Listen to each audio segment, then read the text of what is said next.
Hello and welcome. Good day to you. I'm Dr. Cheryl dumenil, Assistant Professor of English, Holy Cross College, Trichy.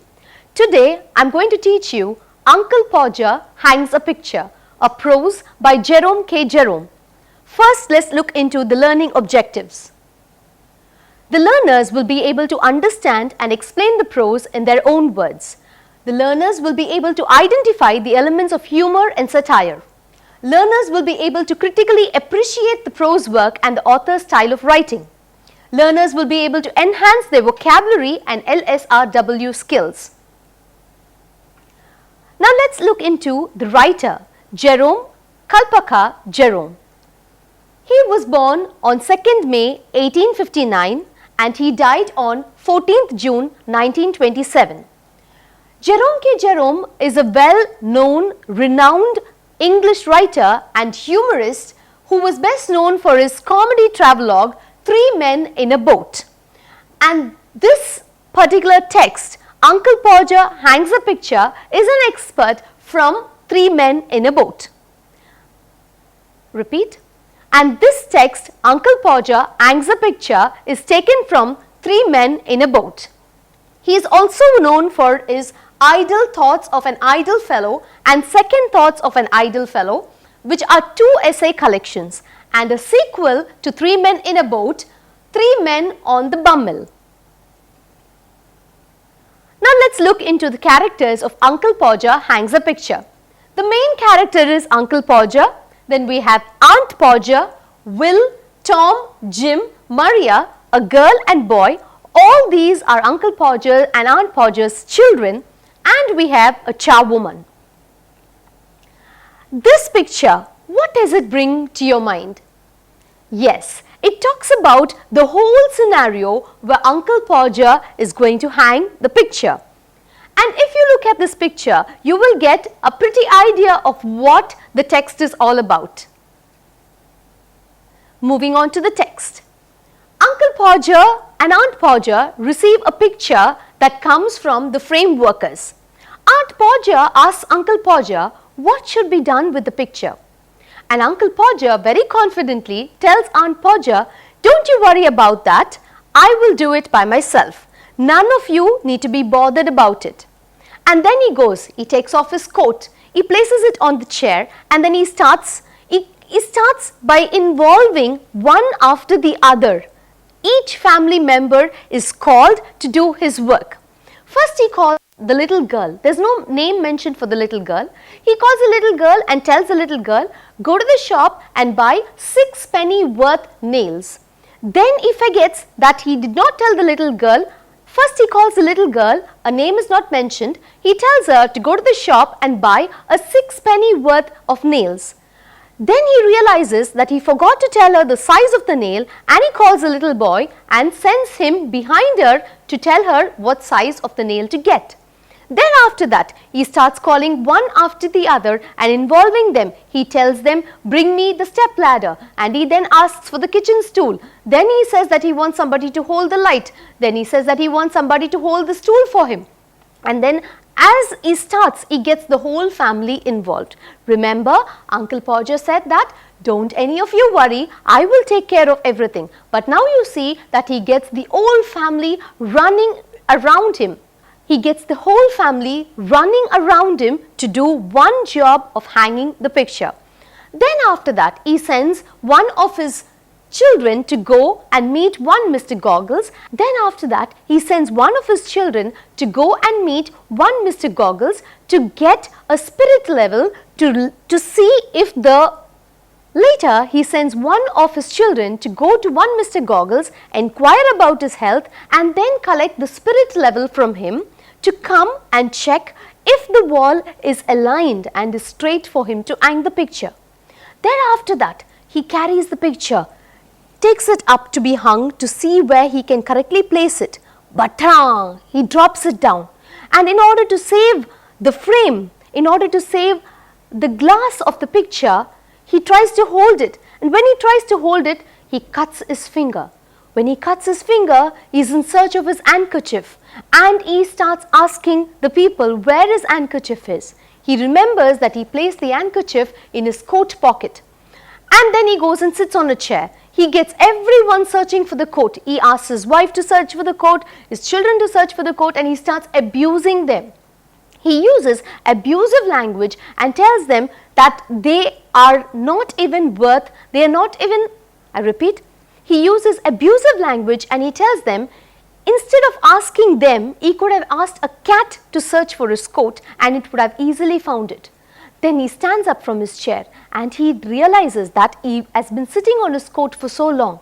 But he does not disclose that to anybody. He just tells everybody, I found my coat, none of you have to worry about it. And he takes his handkerchief, wraps his hand, and then again he starts working.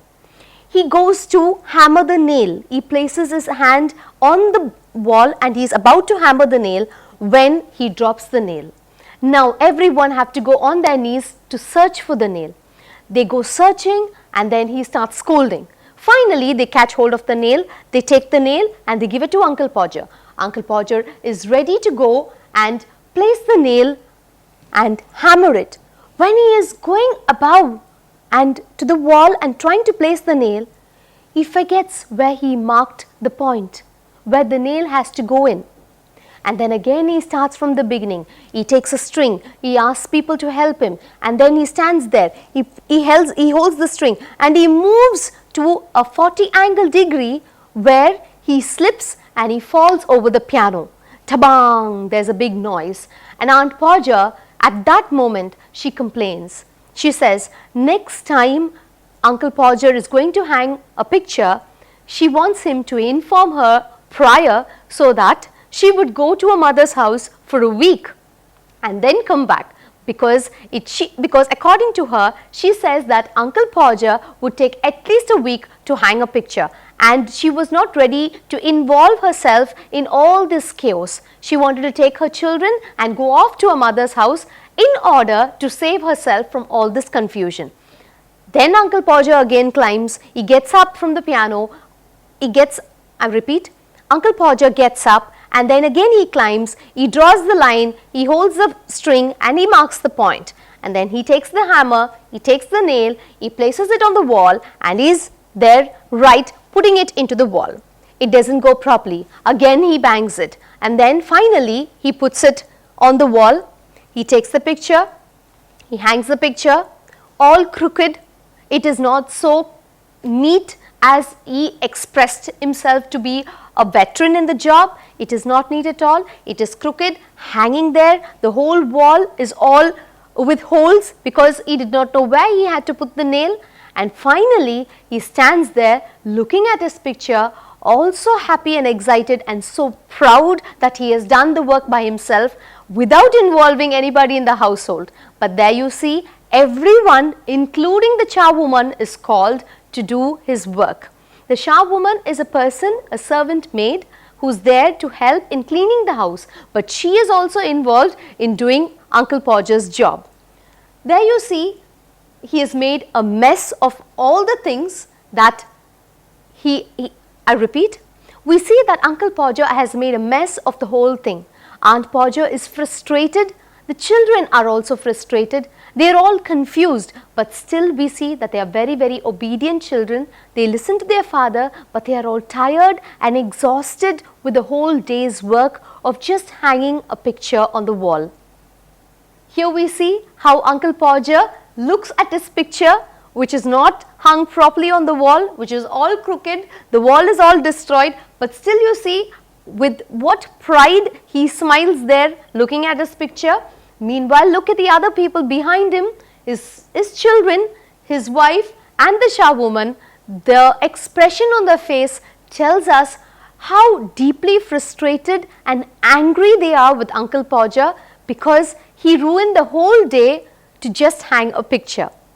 This story brings about a lot of humor because Jerome K. Jerome uses minute details. He uses a beautiful narrative style of description where he describes each and every incident very minutely so that we get engaged, we are able to understand, relate and imagine what sort of chaos would have happened when Uncle Podger hangs the picture.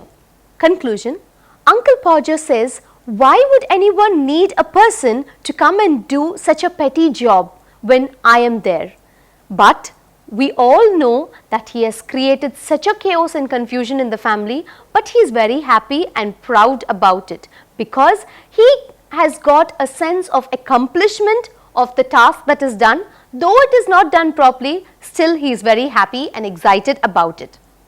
The themes of this prose: gender roles, responsibility, inequality, control and ignorance. We see that Uncle Podger tells Aunt Podger that she is not able or she is not capable of doing this job and to just leave it to him that he would do it. We see that there is no responsibility taken by Uncle Podger. Though he commits so many mistakes, he is not responsible for any of his mistakes. He only complains and he shouts at everybody in the family. And we also see that he is very ignorant and he uses a lot of control over the family to just get one job done. Imagine if this is a situation for just one job, what would be the situation for all the other jobs in the household? But this was a prominent situation of the people of England in those days. A few words for the glossary for us: commotion, chaos, confusion; hinder, to block or disturb; precipitate, cause something to happen suddenly; charwoman, a woman employed to clean the house; grunt, to mumble or complain in anger. Remember, Uncle Podger grunted when he was standing on the step ladder. When he dropped the nail, he kept shouting, he kept mumbling in anger that the nail is not being found. A few frequently asked questions for you. What did Uncle Podger ask the children to bring for him? He asked them to bring a hammer, nails, step ladder, kitchen stool, light and the spirit level. Do you think it was right for Uncle Podger to blame the others for his mistakes? Do you think so? Definitely no. Uncle Podger should not blame the others for his mistakes, but unfortunately he did not take any responsibility towards his mistakes. Oh, you leave that to me. Don't you, any of you, worry yourselves about that. I'll do all that. Does Uncle Podger do all the work? No, he doesn't do any work. He actually lets the whole household spinning for him. What really happens in the story? Take a minute and please narrate it in your own words.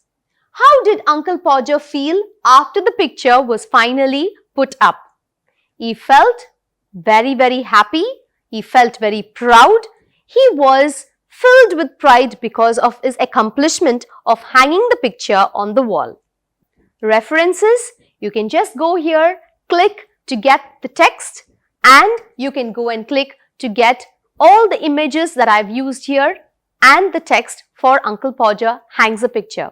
Hope you had a wonderful time listening to me, and I'm sure that you will go and read the whole text by yourself. Take some time to analyze and please make note of Uncle Podger hangs a picture by Jerome K. Jerome. Thank you very much for your patient listening. Hope you had a wonderful day. Thank you.